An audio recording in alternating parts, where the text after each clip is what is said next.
नमस्कार, मैं शिवम पांडे। आप देख रहे हैं लाइव भारत न्यूज खबर मिर्जापुर से। अपने 3 दिवसीय दौरे पर निकले पूर्व मुख्यमंत्री अखिलेश यादव आज मिर्जापुर पहुंचे, जहां पार्टी कार्यकर्ताओं द्वारा उनका भव्य स्वागत किया गया। अखिलेश यादव पार्टी कार्यकर्ताओं से मिलने से पहले सर्वप्रथम जनपद मिर्जापुर के चुनार सतेशगढ़ में स्थित बाबा अड़गड़ानंद के आश्रम पहुंचे। वहां आश्रम के प्रमुख संचालक से मुलाकात के उपरांत बाई रोड मिर्जापुर आए और पत्रकारों के साथ प्रेस वार्ता की, जिसमें उन्होंने प्रदेश की योगी सरकार पर सीधा निशाना साधते हुए कहा कि योगी सरकार पूर्व में समाजवादी पार्टी द्वारा किए गए सभी कार्यों का अपने द्वारा लोकार्पण व शिलान्यास कर रही है। इस सरकार द्वारा प्रदेश में कोई भी नया कार्य नहीं किया गया है, चाहे वह ग्रेटर नोएडा हो या फिर मेट्रो या अन्य कोई कार्य। पत्रकारों से बातचीत में उन्होंने बताया कि इस समय पेट्रोल और डीजल के दाम आसमान को छू रहे हैं, जिसमें केंद्र सरकार व राज्य सरकार इस पर कोई भी नियंत्रण नहीं कर पा रही है। हमारे संवाददाता द्वारा पूछने पर बताया कि इस बार 2022 में सपा प्रदेश में पूर्ण बहुमत से सरकार बनाने जा रही है।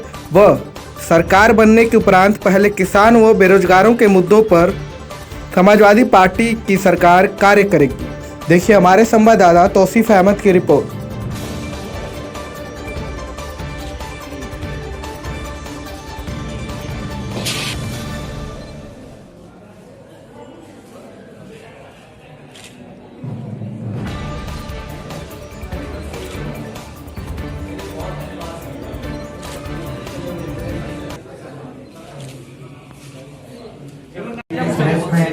आपका हार्दिक स्वागत है माननीय राष्ट्रीय अध्यक्ष जी। हमारे प्रेस के सभी साथियों का बहुत बहुत धन्यवाद। मुझे खुशी है इस बात की कि पार्टी के लोगों ने बहुत ऐतिहासिक फैसला लेकर के 3 और लगातार जो राजनीतिक परिस्थितियां हैं और देश के जो हालात पैदा हो गए हैं, और जहां केवल समाजवादी पार्टी नहीं बल्कि देश के महत्वपूर्ण नागरिक और समय समय पर जो लेख लिखते हैं, और आज के समय पर जो हमारा आपके कम्युनिकेशन का एक बहुत बड़ा प्लेटफॉर्म बनकर उभरा है सोशल मीडिया का, कहीं न कहीं ये सुनने को मिलता है कि हमारे लोकतंत्र में और लोकतंत्र को सबसे बड़ा खतरा पैदा हो गया है। में ऐसा लगता है कि भारतीय जनता पार्टी ने जो वादा किया था जनता को, जो उन्होंने संकल्प पत्र दिया था जनता के बीच में, अगर आज मुड़ करके देखें तो भारतीय जनता पार्टी देश की वो पार्टी होगी जिसने अपने ही संकल्प पत्र को भुला दिया। जो की सरकार का इतना बड़ा सहयोग होने के बाद आज संकल्प पत्र पूरा नहीं है उनका, और जिन लोगों ने ये कहा कि हम किसान की आमदनी दुगनी कर देंगे, हर भाषण में कहा, हर जगह जाकर के कहा, वही दल के नेता, वही पार्टी ऐसा कानून लेकर के आई है कि आने वाले समय में किसान के लिए डेथ वारंट साबित होगा, जहां उनकी खेती लूटी जाएगी और वहीं बड़े बड़े उद्योगपतियों की नजर उनकी खेती पर होगी।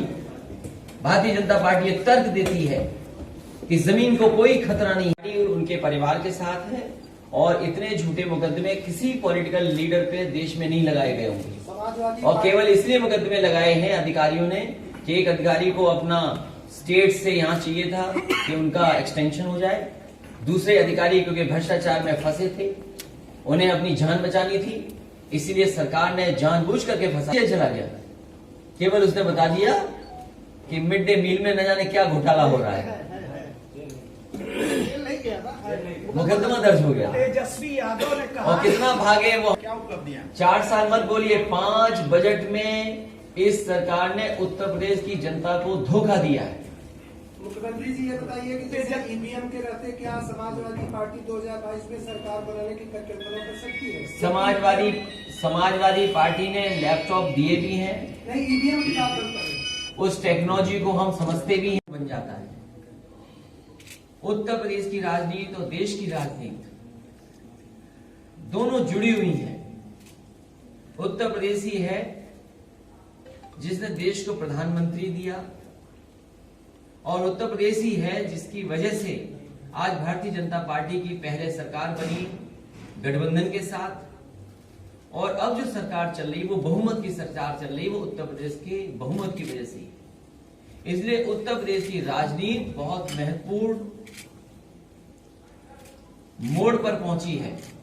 इसलिए मैं अपने समाजवादी साथियों को बधाई देते हुए और मैं ये बताना चाहता हूं कि आने वाले समय में जो देश के गरीब, किसान, मजदूर, नौजवान, व्यापारी, चाहे वो अगड़े हों, चाहे वो पिछड़े, दलित और अल्पसंख्यक हों, आज सबसे ज्यादा उम्मीद समाजवादी पार्टी पर उनको है।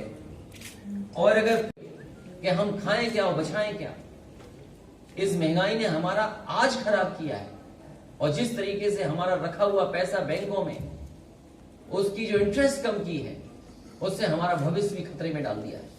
आप हिसाब किताब लगाइए, जब से बीजेपी आई है हमारा जो जमा पैसा था, जो हमें इंटरेस्ट मिलता था एफडी पर, कितने % नीचे चला गया। जो सरकार देती थी, बैंकें देती थी, और आज मैंने अखबार में पढ़ा, कहा कि बैंकों को बड़ा बैंक बनाई जाएगी और सीवीसी की गाइडलाइंस को खत्म कर दिया जाएगा। सीबी से डरना नहीं चाहिए। सेंट्रल विजिलेंस कमीशन वो कहीं ना कहीं देखता है कि कोई निर्णय गलत तो नहीं हुआ, कहीं भ्रष्टाचार तो नहीं हो गया, कहीं फाइनेंशियल इरेगुलरिटी नहीं तो नहीं हुई। तो अगर सीवीसी खत्म कर रहे हैं तो जो जिससे डर कहीं पाबंदी लग सकती थी, भारतीय जनता पार्टी आखिरकार क्यों ऐसा फैसला ले रही है? जहां खुद की कमी ना पकड़ी जाए उसके लिए सीबीसी खत्म कर रहे हैं, और विपक्ष की और तभी जाकर के 2,05,000 करोड़ तैयार इकट्ठे होंगे।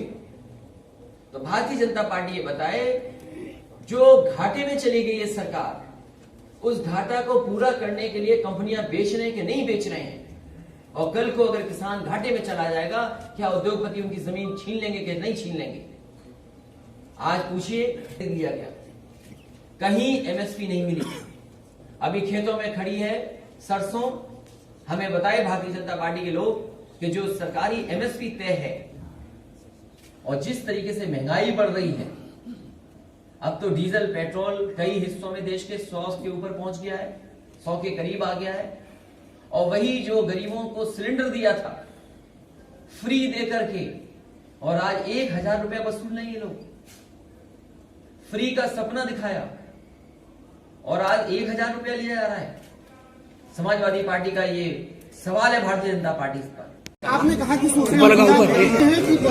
आप नौजवान अब समझ गया है कि भारतीय जनता पार्टी ने बहुत गुमराह किया है, बहुत गुमराह करने का काम किया। आज नौजवान जागरूक है।